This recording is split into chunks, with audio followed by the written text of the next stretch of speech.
For quite a while, I felt that the discourse on design leadership is somewhat dominated by a small group of individuals, typically men, typically white. With this series, I aim to elevate new voices to take stage in the discussion on design leadership. I can promise you there is going to be a lot new to learn. Design Voices Elevated is a short video series curated by me, Marzia Arico. In this episode, we are in London, meeting Venessa Bennett. Hi, and welcome to Design Voices Elevated.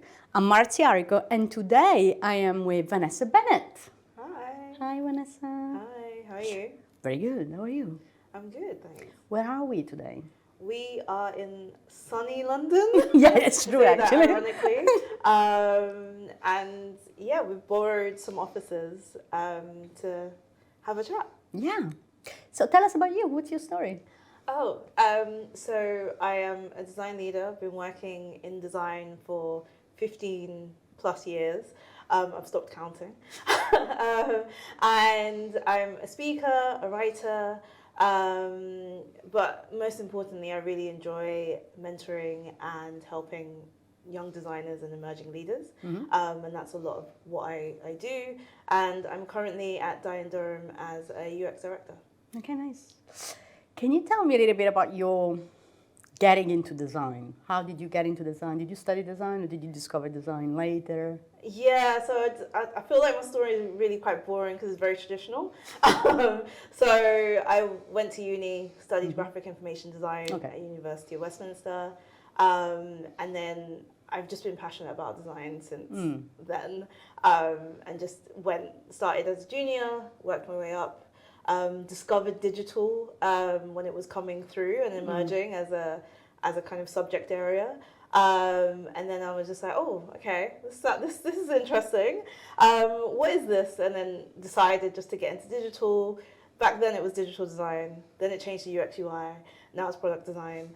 So I've evolved with the times, showing my age a little bit. But yeah, that's how I got into design and where I am today.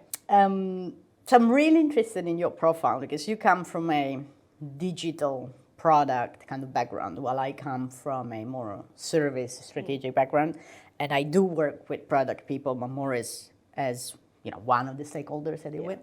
And so I would like to understand from your specific perspective, what's the power of design in organization as a medium to drive change? Yeah, so I think that's a really interesting question and something I think about all the time. I think there's two main levels. So the first level is at that team level, and I can really think that designers have this opportunity to work quite closely with product to visualize the words that get written, especially around the product vision. And I also see designers as almost like a translator. So working with the different functions like sales, marketing, product, and engineering, and almost in that middle, trying to translate all of these requirements that are coming in and make it work for our users, but also validate that as well. So you can't forget about UX researchers, content designers in there as well. They are translating this to work for the users, but also work for the business. And then I think at that exec senior level, there's that strategic space where, again, design really has that opportunity to visualize that vision that's coming through. So whatever that strategy is, what does that actually look like when we translate that into words? I'm often in meetings where everyone has an idea, but is that idea the same idea? It's that classic drawing where you have everyone writing down what they think it is and they realize that it's all pretty different. So what design can really do is actually visualize that and get everyone on the same page. And I think once you're on the same page, then you can move towards the same goal, and it makes it a lot easier. Do you think design is understood and or appreciated in organization, at least in the organizations that you've been working with? Like, what's your experience with that? So I think the problem with design, it is very much associated with art. So it starts with the courses. I've got a Bachelor of Arts, whereas engineering, for example, is a Bachelor of Science. So I feel like with science, it's associated with logic, data, all of these kind of really technical things. But design is really technical as well when we think about it. It's not just this kind of really arty, super creative thing. And I think a lot of historic terms that I've heard is just make it pretty. Can you pretty this up? Is always associated with some kind of prettiness or niceness. And I think as designers, we haven't successfully been able to translate the science in design. And that's a lot of what I do with my teams. So I really make sure with the teams, we're talking about data, we're talking about actually what the insights are that informed our decisions, and really trying to talk people through that thinking process that happens. Because a lot of time the thinking process, we just do it. It's second nature. We don't explain it. But I think explaining it and trying to demystify the design process to non-designers really helps that appreciation. And it takes time. It takes a lot of work. And you have to, it's quite repetitive as well. But you really have to explain the design process, where you are. And I'm not talking about just whipping out the double diamonds. I'm talking about like, where are you in the stage? What do you hope to get out of it? How long is it going to take? And then again, talking about that data. Talking about the science that's in, especially in UX. Talking about that. And I think that's where you get that change and that level of appreciation, because people are like, wow, okay, there's a lot in this. There's a reason why the button's on the right. There's a reason why it's this color. And yeah, I think that's what design can do a lot more to move it into that appreciation kind of stage. Do you agree to the statement that a design leader is a business leader? Yes, you have to be. Tell me more. Yes, I think especially now. So especially in tech, because a lot of companies have moved towards profitability and making money. They probably always will. They always will. But I think especially in the last couple of years, where there was a lot of money in the startup world, you had all these startups kind of coming up, and there was a lot of money. So you were able to grow and spend it as much as you could. But now, where there's less money in the market, and a lot of companies are really, really focused on profitability and the bottom line, as a design leader, I have to be really business savvy. I need to understand what the company goals are. I need to be able to articulate how my team is moving towards those goals. Not just how many tickets they've done or what designs they've done, but actually how it's contributed. And I think what we don't talk about that much is what have we tested or tried to validate that didn't work, and then we didn't build it, therefore we've saved the company money. Nice. So those are the kind of stories that I like to tell, and that needs to be told, especially at that exec level, but even who I report into, which is the CPO, they need to know those kind of activities that we're doing. Can you spell out CPO for those people that Chief don't Product know? Officer. There you go. Sorry, acronyms. Yeah, so I think you have to be business savvy.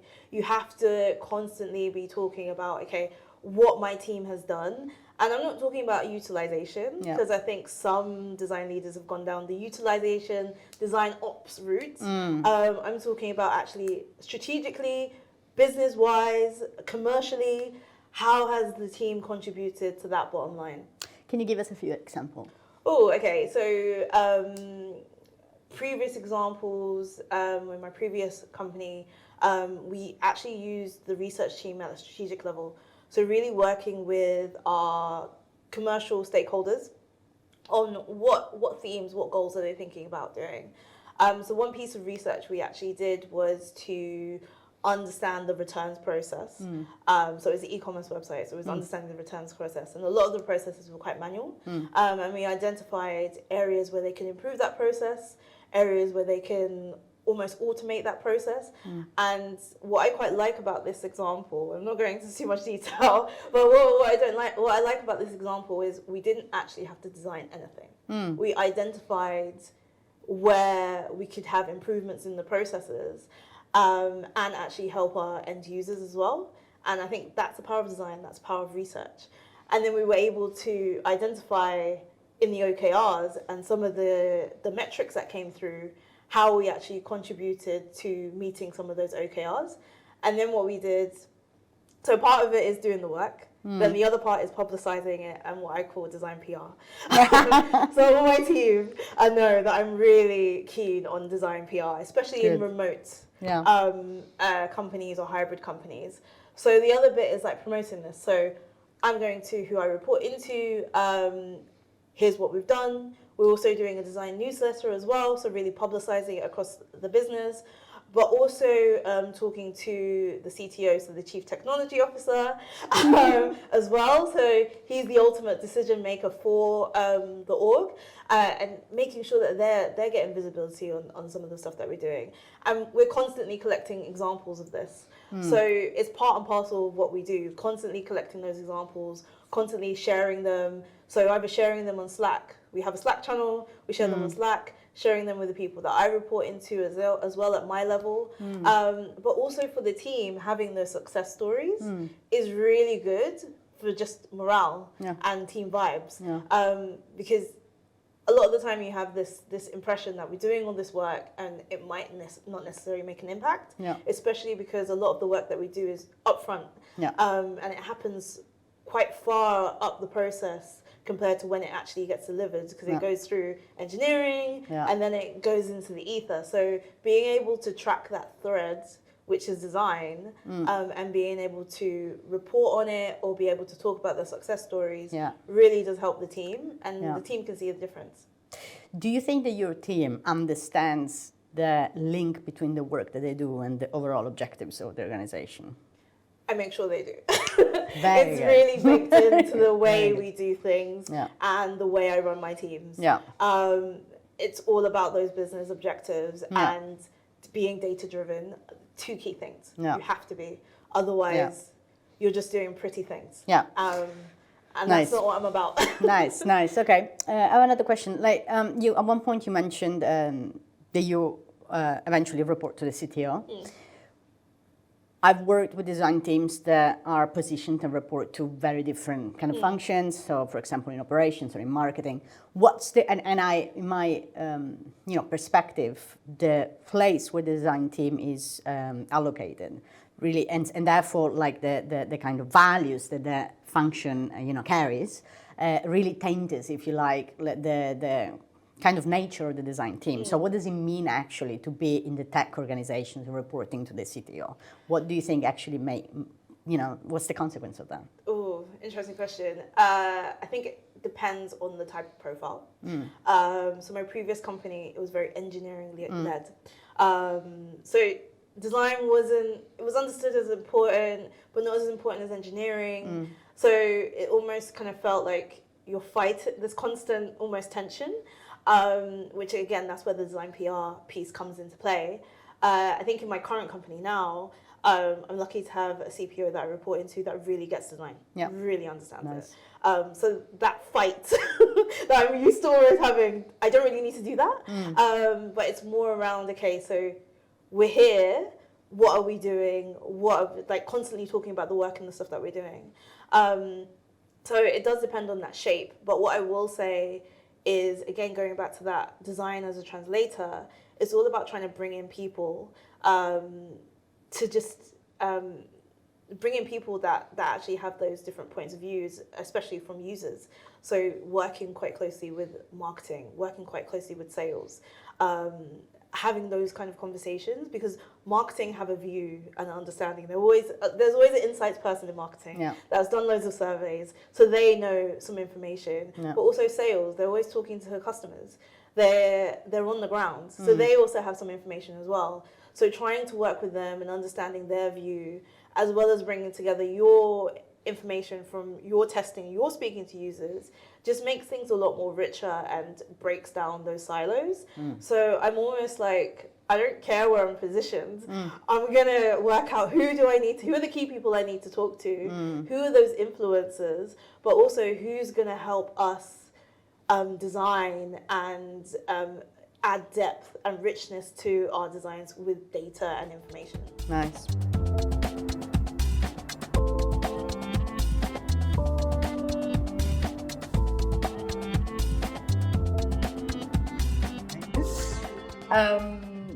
Okay, I would like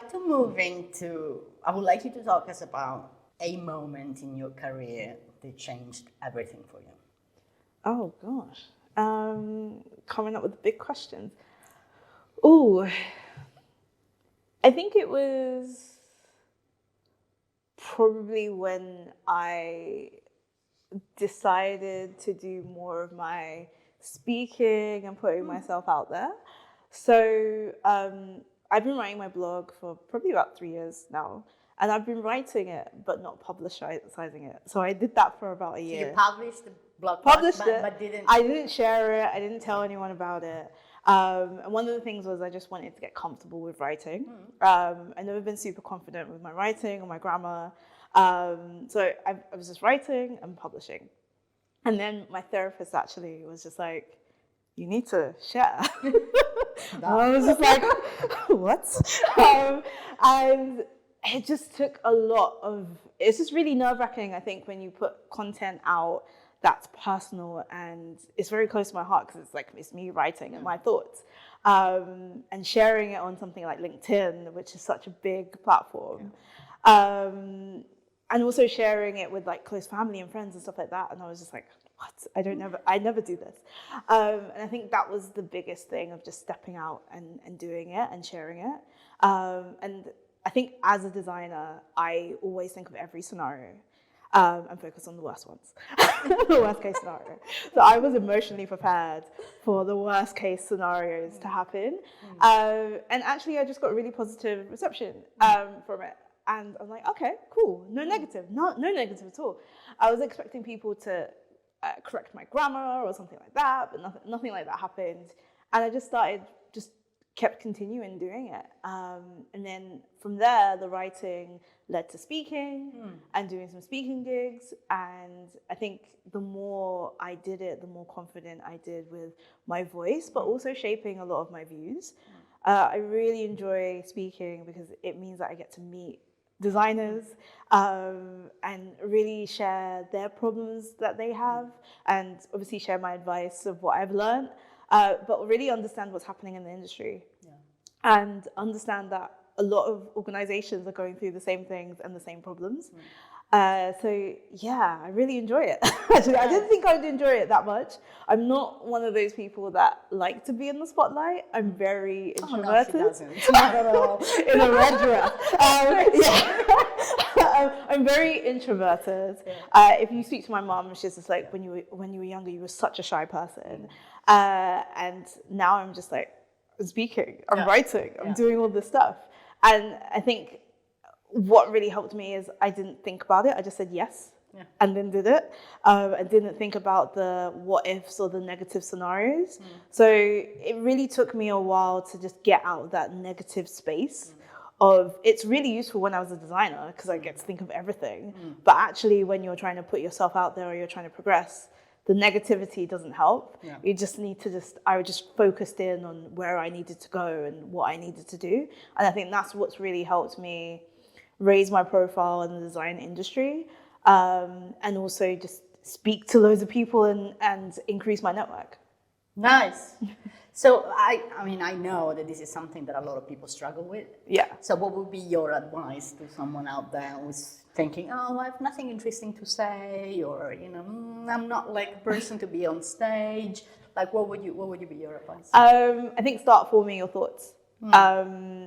Writing really helped me really develop not only my voice, but also my thoughts and what I thought about design. And when you start forming that, out of that will be a talk, or out of it will be maybe some subjects. And I think everyone has got something that they've been thinking about in design, but they just haven't articulated it. They're thinking about it. It's ruminating in the mind, but it hasn't been written down, or it hasn't necessarily been articulated. Maybe it's a conversation that you happen to have with other designers, but it hasn't been shared. So I think definitely writing helps. The other thing is trying to take part in panel events. So if you are working for a company, maybe suggest hosting an event there if they've got a nice space, and just doing a panel event. The good thing about a panel event is you don't really need to do slides. You're not alone, exactly. and you get the questions in advance. Yeah. So you just need to just have some answers for those questions. There's a lot of hybrid ones that happen, which are completely online, and that's really easy because you're at home in the comfort of your home. So yeah, definitely panel events and speaking to people. But I also think there's not just one way of doing things and getting yourself out there. I think one of the reasons why what I do resonates with people is because it's authentic to me. And I think that's really important. Just because everyone's speaking doesn't mean that that's your thing. Maybe it's YouTube videos and tutorials, or maybe it's, I don't know, doing a podcast like this. It's like loads of different things. I think working out what works for you and what's authentic to you will reach those target audiences, not trying to follow what everyone does. Too many people are trying to do the same thing on LinkedIn. LinkedIn might not be the place for you. And there's different ways of doing it. There's different ways of publicizing that. And that's some of the subject areas that I'm starting to talk about and share a lot more with other designers and especially emerging leaders. Okay, I have another big question. What's your number one regret in your career? Do you know what? I live my life not regretting anything. Oh, wow. I know. I knew you were going to do that. It's honest. Honestly, I don't. If I've made a bad decision, I own it. But also, I always look at what can I learn from it. And that's in my life, but also in my career. I would say with my career, I'm very, very deliberate of the things I do and the moves that I make. So I'm always like thinking a step ahead. So even though I'm in this current job, I'm thinking 3 steps ahead of where I want to go. Sometimes I have to pivot because of life, because of everything else. But I'm always really focused on that end goal. So what's the end goal? Oh, I don't. You said it. The end goal is flexibility, I think. Right. I think that as I get older, that's what's really important to me. But also helping designers and young designers. I'm really, really passionate about that. I really love helping designers with the kind of hacks and the things that I've had to learn the hard way. And making sure people don't have to work as hard in life and design. So yeah, doing a lot more of that is what I really like and what I really enjoy and what I want to do more of. So yeah, going back to the answer to your question, I don't regret much. Okay, that's good. I always just think about what can I learn from it and take it as a learning. It will be in the autobiography, or it's something I can tell my grandchildren. Don't do this because of this, or the people that I mentor. So that's how I take life. And I think your path is your path. Yeah, you can't change it. Like it kind of is what it is sometimes. And you've got to. I think a lot of life is how you deal with those blows that come and how you move on from that. And I think especially in design, you have to be resilient. You have to be able to take, from the beginning, you've always got comments on your designs or getting feedback. You have to be able to take that and not take it personally, but also be able to take it from a constructive perspective. And that's just how I tackle my life. Yeah. Okay, but then you're talking about learning. So what's your biggest learning? Like, what's the one thing that you treasure, that you learned at one point you get? I think being really deliberate with your career is something that I've learned. I think quite early on in my career, I thought your manager was the one that was really meant to help you shape your career and help your career progression. And to a certain extent, yes, they are. But I also think you have to be accountable for your career and where you want to go. And that's one of the biggest lessons that I've learned. And that's something that I do. Now I'm just like really focused on where I need to go. And I think understanding that the company that you're in is not necessarily your destiny. It's just a stepping stone to get you to where you want to get to. And that's how I treat every job. It's like, okay, what am I going to learn from this? What skills do I need to pick up from this job or this organization? And how can the people around me help me with that? And setting those expectations and talking to your manager about, this is what I want to achieve. How can you help me achieve that? And I think that's a better conversation, especially if you have a manager that's not a good manager. Right, I wanted to ask about that. I've had a lot of bad managers. Okay, so how do you deal with that? I think set the expectation. So with the manager? With the manager, yeah. Set the expectation. What do you expect from a manager? And can that manager meet those expectations? Nice. I think even before in the interview, remember, you're being interviewed, but you're interviewing them as well. So what type of manager are they? How do they give feedback? Do they receive feedback well? What is the performance progression look like? Assessment. How does that look like? Is it once a year? Is it every 6 months? Is it ad hoc? Like all of these things are super important. If it's once a year, find out where in the year that is. So if you do join and you've just missed it, you're going to have to wait a year for progression. All of those things count in that decision. I think definitely, again, set those expectations with the manager. Be clear on what those goals are, understand what the career framework is, understand where you sit in that and have those conversations of this is what I want to achieve, but also ask your manager, what do you think those gaps are?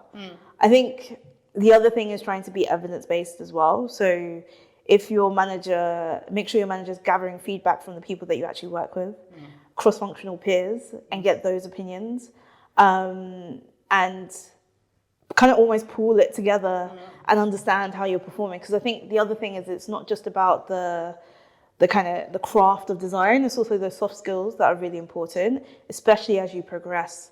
The soft skills become so much more important than design. Right now, I'm not designing anything, I'm hardly in Figma.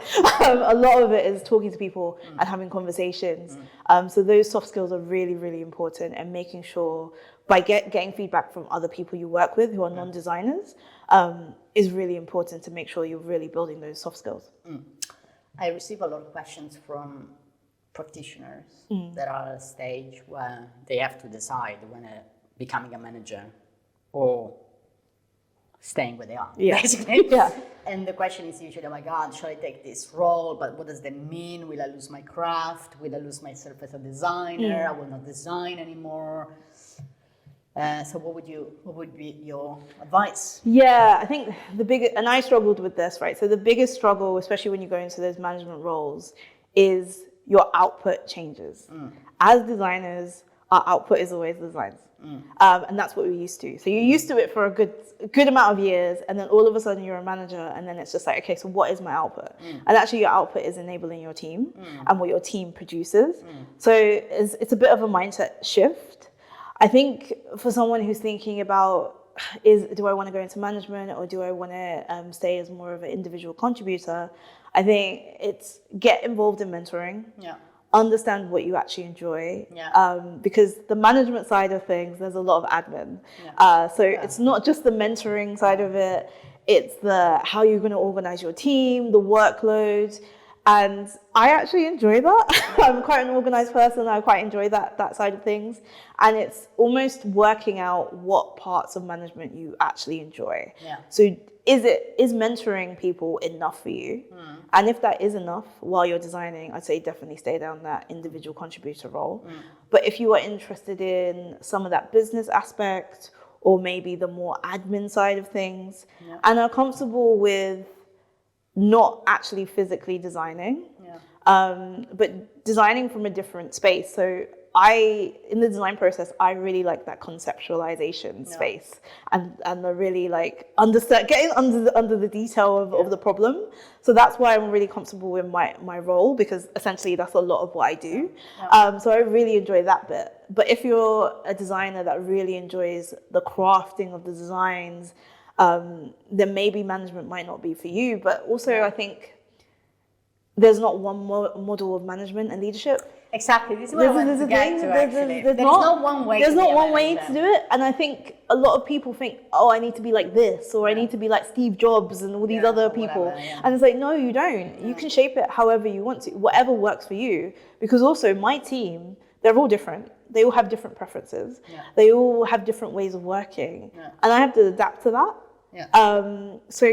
I don't think there's one cookie cutter way of being a leader and a manager. And actually, in my experience, like some of the best managers that I've met are people that are still in the craft. When it's needed, are actually able to step in and actually do the thing that is needed to. I think it's working out how you can keep that element of design alive, and that design fire alive, and the essence of design of what you actually enjoy. So I don't feel like I've lost it, because I'm still doing the things that I enjoy, which is that conceptual piece and the ideation kind of area. But then if you like doing those outputs and drawing and all of that stuff, you can still do that. Yeah, exactly. You can create a strategy deck, which is really, really visual if you want to. Yeah. There's different ways of doing it. And actually that might help your case, that might help you as a leader. I think that design perspective and that creative perspective really helps, especially in the boardroom, because everyone's thinking commercially and everyone's thinking very similarly. Yeah. So if you can be the maverick. Yeah, exactly. You just have to be brave enough to want to be that maverick and to really step into it. And get the consequences of that. Yeah, Right? exactly. But I think you're here because people see the value in you and they see what you bring. Yeah. So you need to bring that, basically. I have one last question, which is about the future. Oh. What do you think must happen now for design? I think design needs to regain its confidence. I feel like it's been a bit battered of late. I think there's real opportunities there, though. I think there's opportunities for us to be CEOs. I think there's opportunities for us to create inclusive communities as well. I think as designers, we're naturally empathetic to people and to users. So we could use that to our advantage. So yeah, definitely be CEOs and create companies, create communities as well that's really inclusive, that bring everyone on board. But I think also I would love to see, and I think it is turning a little bit, but see designers influencing at that strategic level a lot more and that company direction, and not being afraid to be visual and be who we are, and do that from the front, like kind of elbow our way to the front. Because I think if you look at kind of the future skills that are needed, a lot of those future skills and studies that are looking at what do we need in the future, especially in the world of AI, it's design skills. Yeah. It's that design thinking and that problem solving. It's those soft skills as well, those storytelling skills that designers do so well. And we need to do more of that. And there's some real opportunities for us, especially with the technology that's coming through, for us to do less UI, have our heads buried less into the detail and really look up and rise up. And that's what I'm really excited about, especially the next generation, where it's less about that minutiae detail and more about thinking of the overview and getting more into the service design aspect of things, really understanding how do these tools that we're building and applications, how do they actually influence the user's day-to-day? What does that look like? How does the user interface with all these tools and experience a brand, not just using a website, but actually a smart speaker, a watch, a different device, and how do they interact and interface with that? And that's what's really quite exciting. And it's almost like getting back to the essence of design. Yeah, exactly. And Design is about that. Yeah. It's going back to the essence of design rather than this just doing interfaces. Yeah. Which is one application. is right? one application, but that's what people know. That's where the make it pretty comes from. Yeah. Right? But I think the essence of actually changing the environment and going back to that and people understanding that, I think that's what I'm excited about for the future. Nice. Well, Venessa, thank you so much for being with us. Thank you for having me. I really enjoyed it. Yeah. And see you next time. I hope you enjoyed this episode. Feel free to share it with your network. And if you want to support my work, please subscribe to designmavericks.substack.com. See you next week.